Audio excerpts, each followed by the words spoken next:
Mahal ba talaga ako ng Diyos? Bakit parang pinabayaan niya na ako?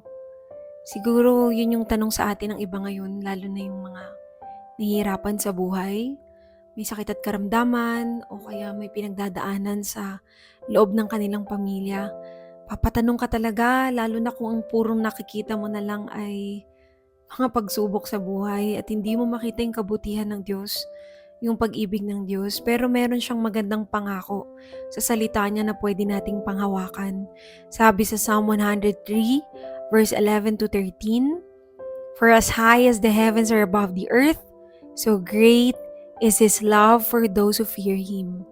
As far as the east is from the west, so far has He removed our transgressions from us.